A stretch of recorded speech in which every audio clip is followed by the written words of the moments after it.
The director of Metro Schools says he is going to fight for better pay for teachers and bus drivers. That was at the center of today's State of the Schools address given by Dr. Sean Joseph. News 4's Edward Bursch live at Cockrell Elementary School tonight. Edward, Dr. Joseph says better pay will equate to better teachers.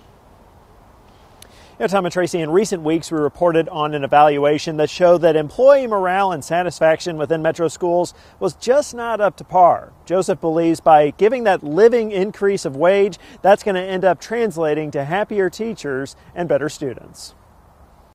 We're doing all we can do to support them, and the best thing we can do is step one, make sure they get a raise this year. $15 million in the proposed budget would help adjust the cost of living increase. Joseph says he's fighting for a 3% raise. I presented 3%.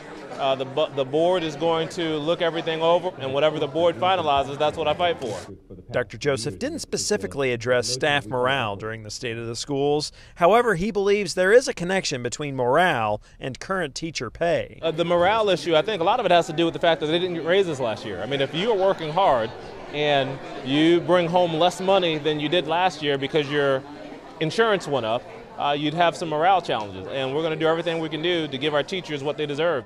Joseph also wants to spend $2.2 million to increase the hourly rate for Metro's bus drivers.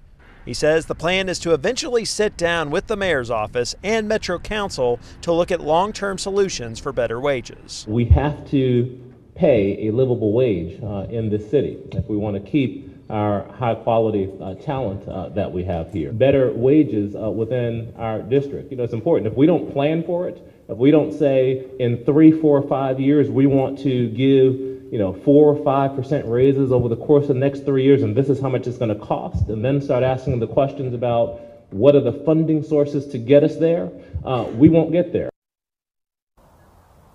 And last year, Metro Schools was unable to give teachers raises after having to cut $15 million from the budget. Also during today's State of the Schools address, Dr. Joseph highlighted $2.7 million to spend on updating the textbooks within Metro Schools to make sure that their curriculum is up to date.